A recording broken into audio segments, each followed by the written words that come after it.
I was lying on a hospital gurney with a fractured pelvis and 3 broken ribs, watching my own blood dry on my phone screen. When I finally reached my mother, she didn't ask if I was okay. She asked if I could call an Uber because my sister had a piano recital. 11 days later, I came home to find a bill on my doorstep, not from the hospital but from my parents. They charged me $287 for watching my dog while I was in surgery.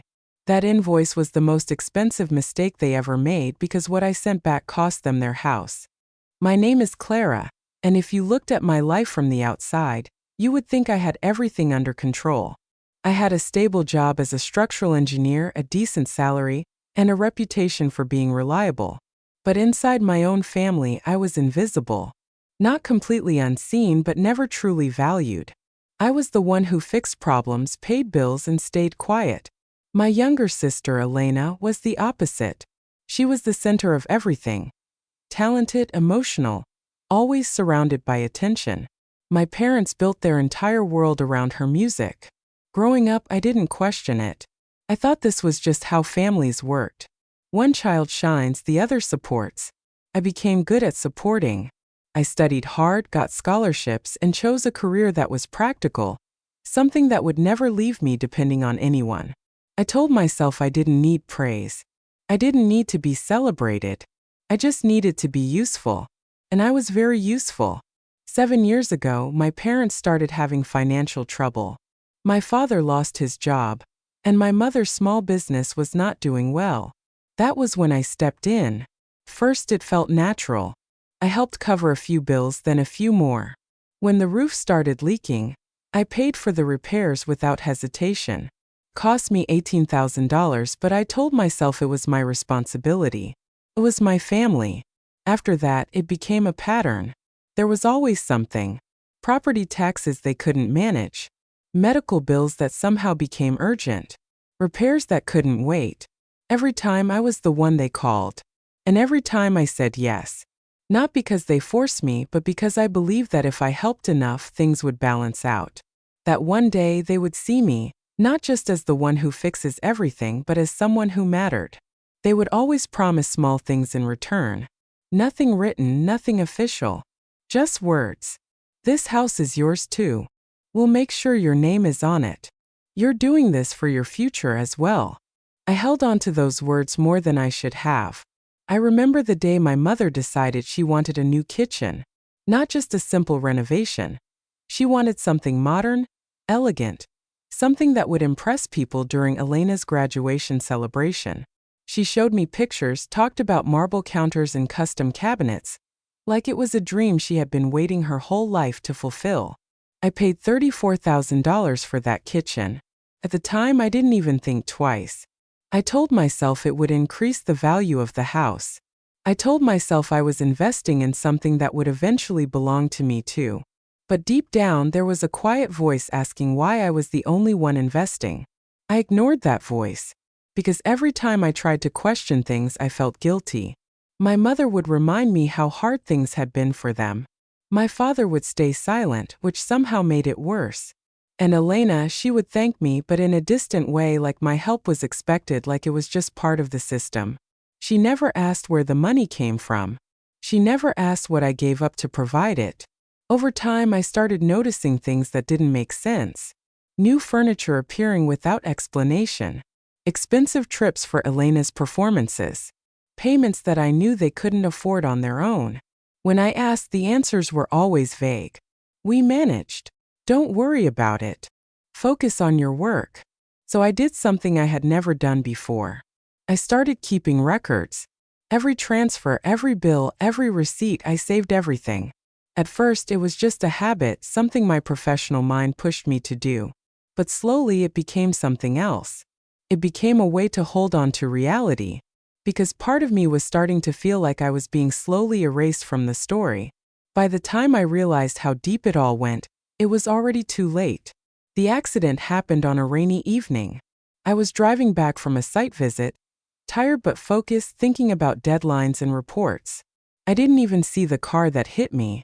1 second everything was normal, and the next there was glass noise and pain so sharp it didn't. I remember trying to move and not being able to. I remember the smell of metal and something warm on my face. And I remember reaching for my phone with shaking hands, calling the only number I thought would matter. My mother. When she answered, I thought everything would change.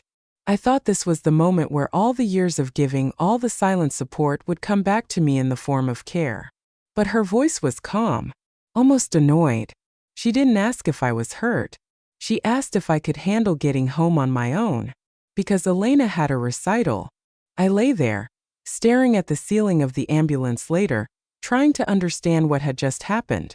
It wasn't just the pain from my injuries. It was something deeper. Something breaking quietly inside me. For the first time in my life, I felt completely alone.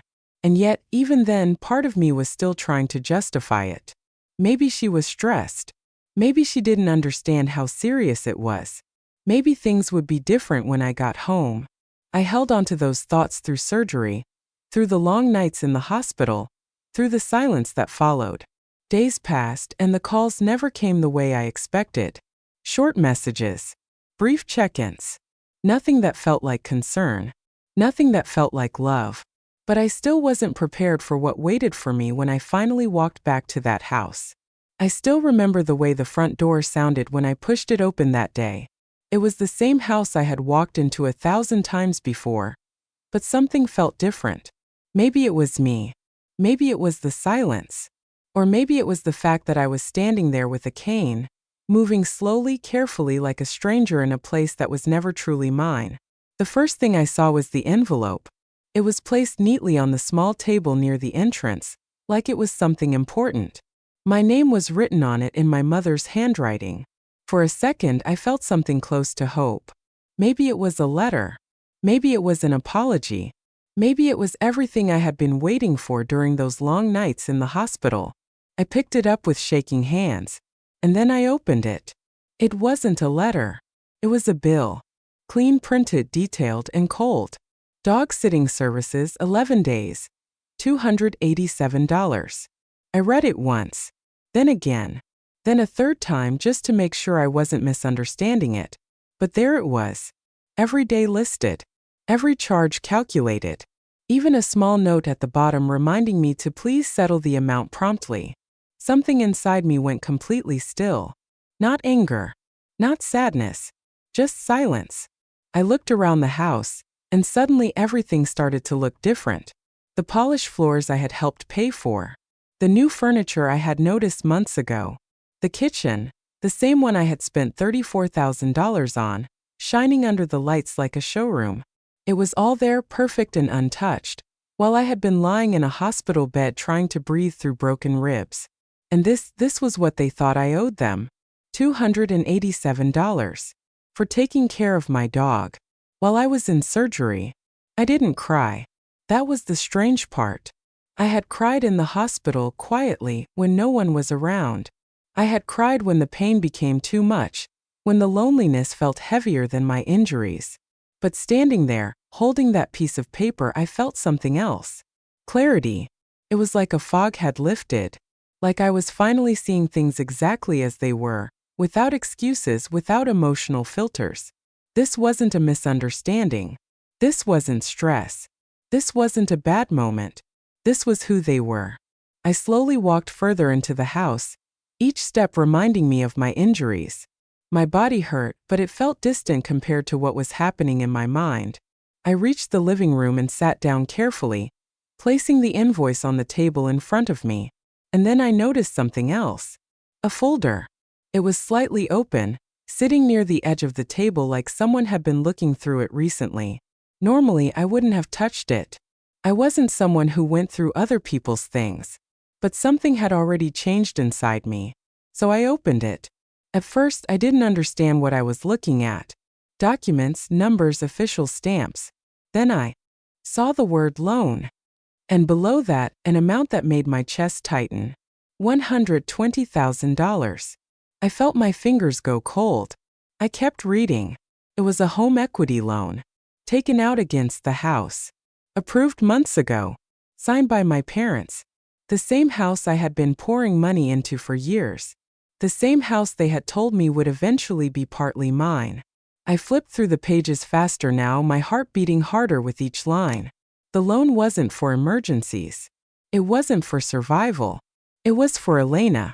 Travel expenses, event bookings, promotion, public relations. Everything needed to build her image, her career, her future. Funded by the value of a house that I had helped build. I sat back slowly, my mind racing. This was why things had never made sense. This was why they never seemed worried about money, even when they told me they were struggling. This was why there was always something new, something expensive, something unexplained. They weren't managing. They were using. And I was the source. But it didn't stop there. As I kept going through the documents, I found something else. Something smaller but somehow even more painful. Insurance papers. I recognized the format immediately.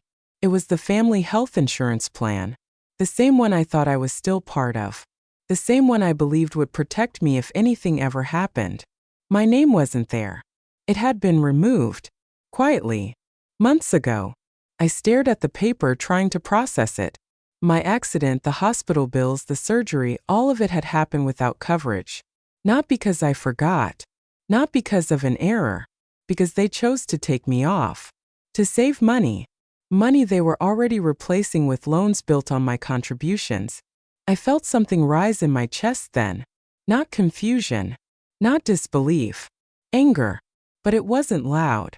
It wasn't explosive. It was controlled, steady, and sharp. For years I had been adjusting. Explaining. Accepting things that didn't feel right because I didn't want to break the idea of family I had built in my head. But now there was nothing left to protect. I looked back at the invoice on the table. $287. It almost felt symbolic now. Like a final statement. A line drawn so clearly that it couldn't be ignored anymore. They had reduced everything I had done, every sacrifice, every dollar, every moment of silence, into something transactional. So I decided to respond in a language they would understand. Numbers. I stood up slowly and made my way to my room. It took longer than usual, but I didn't rush. For the first time, I wasn't reacting. I was planning. I opened my laptop and sat down carefully, adjusting myself to avoid the pain in my ribs. Then I created a new file. A spreadsheet. At first, the screen was blank. But my mind wasn't. I started with the biggest expenses. Roof repair.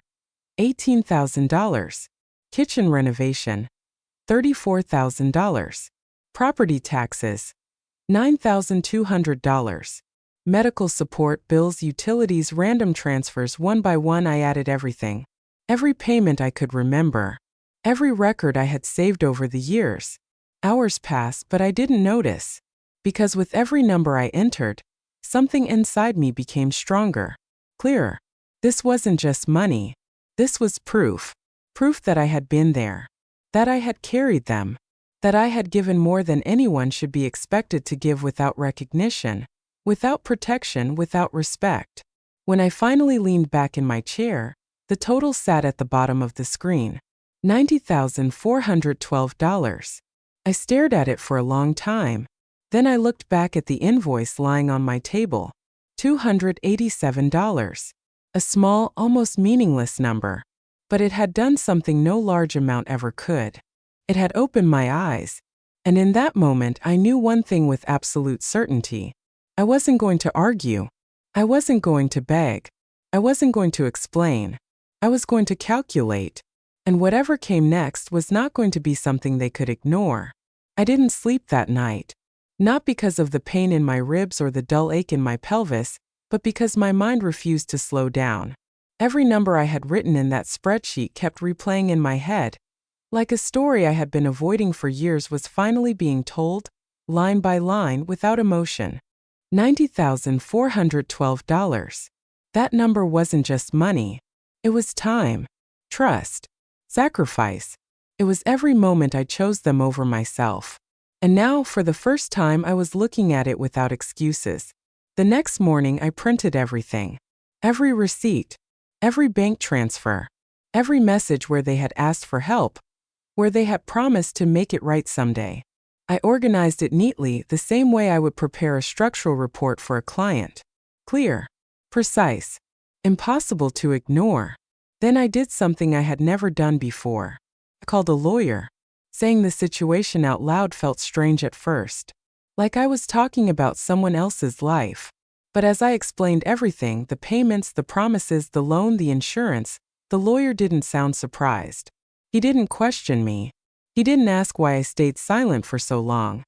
He simply said, "You have a case." Those 4 words changed something inside me. For years, I had been told, directly or indirectly, that what I was doing was normal. That helping family didn't come with conditions. That asking for fairness was selfish.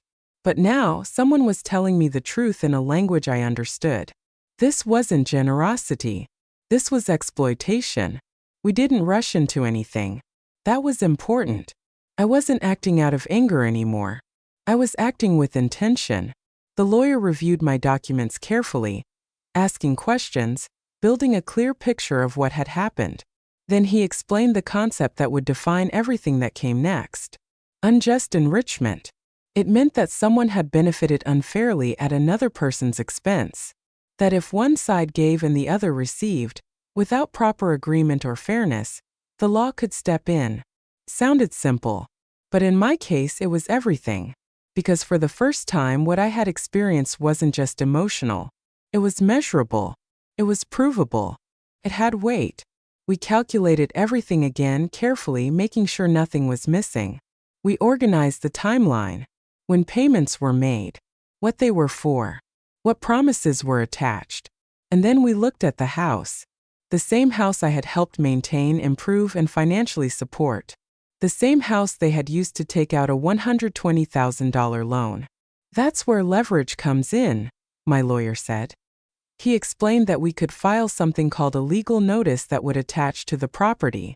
It wouldn't take the house away immediately, but it would send a clear signal that there was a dispute, that ownership or at least financial interest was being challenged.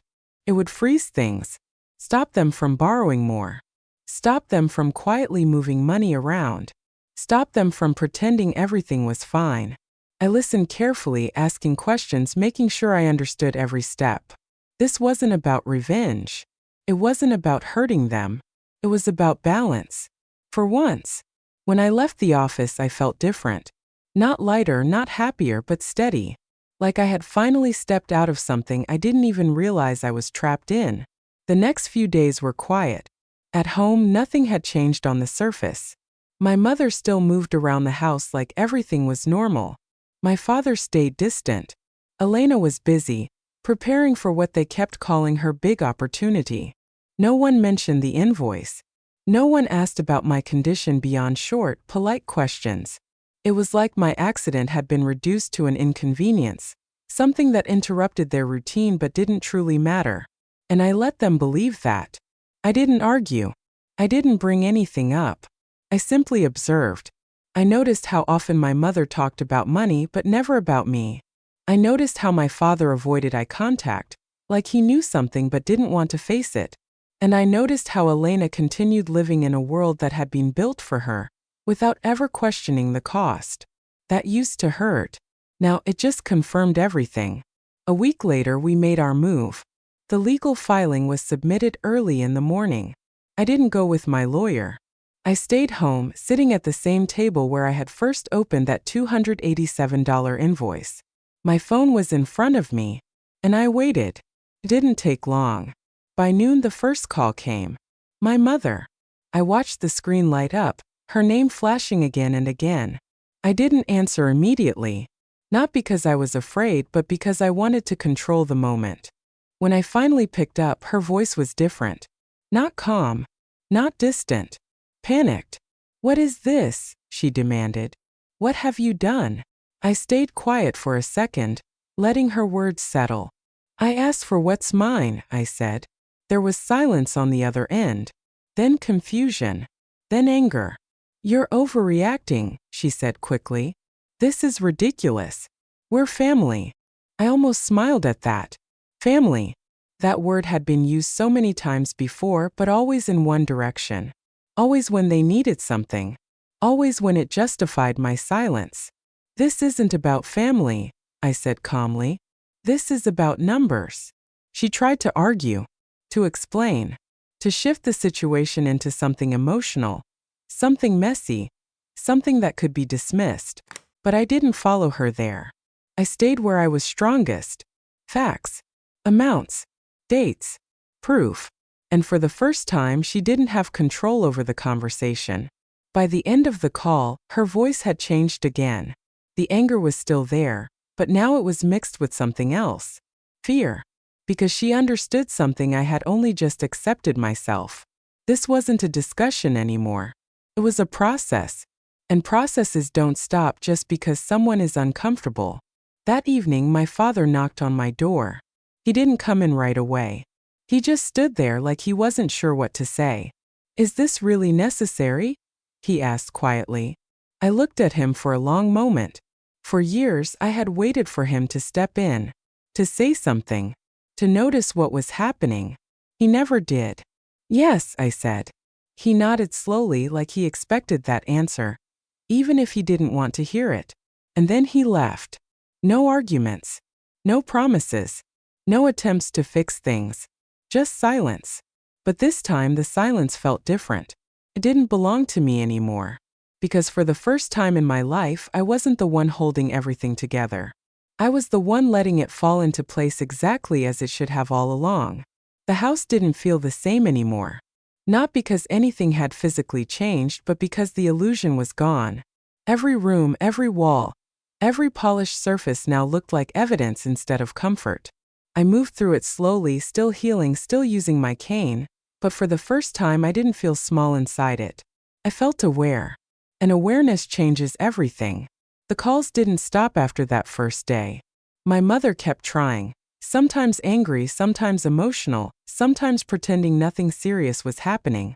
She switched tones like she always did, hoping one of them would work.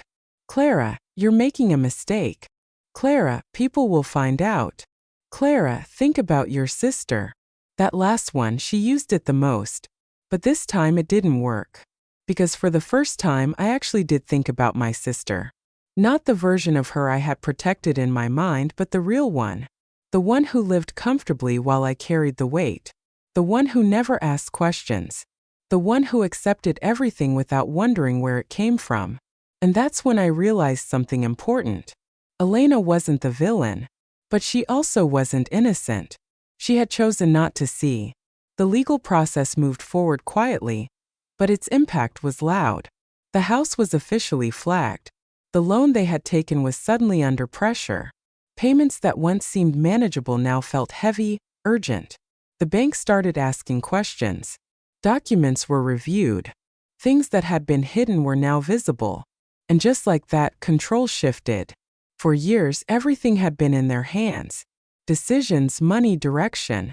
I was just the support system behind it all. But now, for the first time, they had to react to me. Not the other way around. About 2 weeks later, I overheard something I wasn't supposed to hear. My mother was on the phone in the kitchen. I had come down quietly for water, and her voice stopped me before I could walk in. "We might have to sell," she said. There was a pause. "I don't see another way. Everything is frozen right now. We can't access anything." Sell. The word echoed in my mind. This house. The one they protected so fiercely, the one they built their image around, the one they used as leverage for everything, they were now considering letting it go. Not because they wanted to, because they had no choice. I stepped back quietly, not wanting to interrupt, not wanting to turn that moment into a confrontation, because something inside me understood that this wasn't about me saying anything anymore. The truth was already doing its job. That same evening, Elena came to my room. She didn't knock right away. I could hear her standing outside, shifting her weight, hesitating. Then finally a soft knock. "Can I come in?" Her voice sounded different. Not confident. Not distant. Uncertain. "Yeah," I said. She opened the door slowly and stepped inside, closing it behind her. For a moment she just stood there, looking at me like she was seeing me properly for the first time. "I didn't know," she said quietly. I didn't respond immediately. Not because I didn't believe her, but because those words felt complicated. "You didn't ask either," I said. She looked down. I thought things were just handled, she admitted. Mom always said everything was under control. I never thought about how. I watched her carefully. There was no arrogance in her voice now, no assumption, just confusion, and something close to regret. I saw the documents, she continued. The loan, the insurance, everything. Silence filled the room for a few seconds. And? I asked. She swallowed. It's wrong. That word, simple, clear, meant more than anything she had ever said to me before. But it didn't erase anything. I didn't do this to hurt you, she added quickly. I know, I said. And I meant it. Because this was never really about hurting anyone. It was about stopping something that should have never continued this long. Elena took a few steps closer, sitting on the edge of the chair near my bed. What happens now? She asked. I leaned back slightly, feeling the tension in my ribs. Now things balance out, I said. She nodded slowly, like she was trying to understand what that really meant. Over the next few days, everything started moving faster. The bank pressure increased. The legal notice remained in place. And without access to easy money or hidden solutions, my parents were forced into a position they had avoided for years. Reality. They tried negotiating at first. My mother came to me one evening, calmer than before, offering partial payments, asking for time, trying to turn the situation into something manageable. But this wasn't something small anymore. This wasn't about a missed bill or a temporary issue. This was years. And years don't get fixed with small promises. I want everything documented, I told her. Everything returned properly. She didn't argue this time, because she knew she couldn't. A week later, the decision was final. They were selling the house. I stood in the living room the day the real estate agent came. I watched as they walked through the space, commenting on the design, the structure, the value. They praised the kitchen. The same kitchen I paid for. They admired the renovations. The same ones I funded. They saw it as a property. I saw it as a timeline. Every improvement, every upgrade, every detail carried a piece of my story. And now, all of it was being converted into something simple. Money. Fair money. For the first time. The day the for sale sign went up, my mother didn't come outside. My father stood near the door, watching quietly. And Elena, she stood next to me. Not as the center of attention. Not as the one being protected. But just there. We didn't talk much in that moment. Because some things don't need words. The sign settled into the ground, firm and visible. A clear message. Something was ending. But for me, something else was finally beginning. The day the house was sold, I didn't feel victory. I thought I would. I thought there would be a moment where everything inside me would finally relax, where the weight I had carried for years would disappear all at once. But that's not how it works. When something breaks slowly over time, it doesn't fix itself in a single moment. It settles. Quietly. The final papers were signed in a small office that smelled like coffee and old files. I sat across the table, my posture still careful, my movements still slow but my mind steady. My parents were there too. They looked different. Not weaker. Just smaller. Like the image they had built around themselves had faded. And what was left was simply who they were without it. No one argued. No one raised their voice. The numbers were clear. The agreement was final. From the sale, my documented amount was returned. Every dollar. $90,412. Transferred cleanly, officially, without conditions. I didn't smile when it happened. I just nodded. Because it wasn't about the money anymore. It was about recognition. For the first time in my life, what I had given was acknowledged. Not emotionally, not with words, but with something real. Something measurable. Something that couldn't be ignored or rewritten. After everything was done, we walked out separately. No one suggested lunch. No one tried to fix the silence with small talk. There was nothing left to pretend. And strangely, that felt honest. The house was no longer ours. Or theirs. It belonged to someone else now.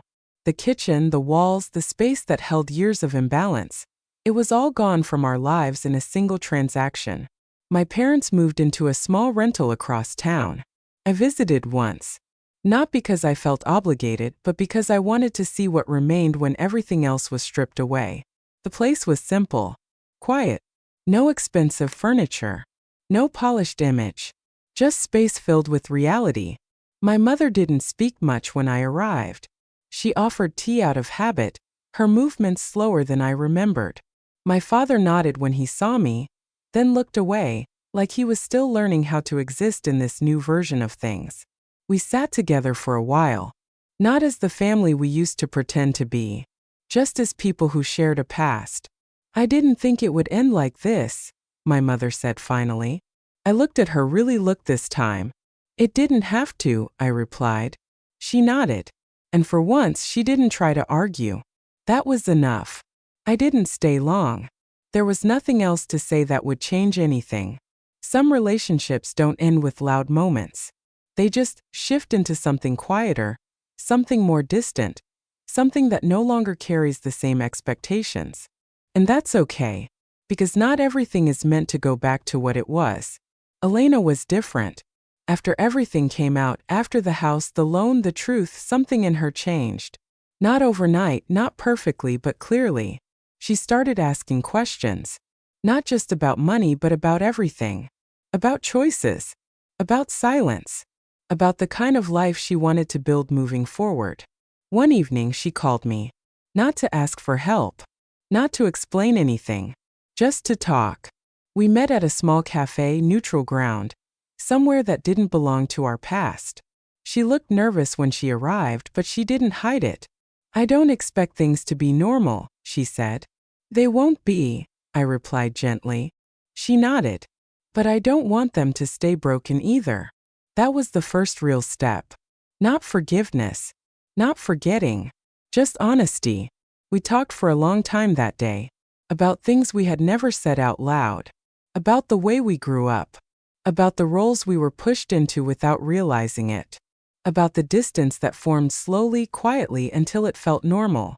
There were no perfect words. But there was effort. And sometimes that's enough to start something new. We didn't suddenly become close. But we started rebuilding. Carefully. Slowly. Without pretending. As for me, I moved on in the simplest way possible. I bought a small condo. Nothing extravagant. Nothing designed to impress anyone. Just a clean, quiet space that belonged entirely to me. Every wall, every corner, every detail, it was mine. The first night I slept there, it felt strange. Too quiet. Too still. But also peaceful. My dog curled up beside me, comfortable and unaware of everything that had changed. I reached down, running my hand through his fur, and for the first time in a long time, I felt something settle inside me. Not relief, not happiness, but certainty. There were no expectations in that space, no silent pressure, no invisible roles to play. Just me, living a life that finally made sense. A few weeks later, I found the old invoice. The $287 bill.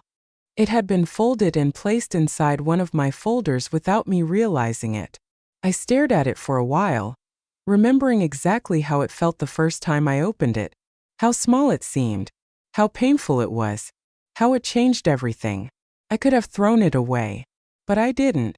Instead, I placed it in a drawer, not as something to hold on to emotionally, but as a reminder. Sometimes the smallest moments reveal the biggest truths. Sometimes it's not the years of silence that break you.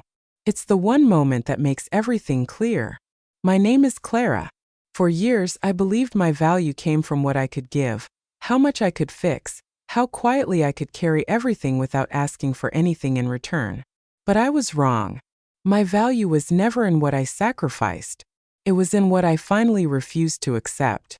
And now, for the first time in my life, there is only one name on the deed. Mine. And I finally know exactly what I'm worth.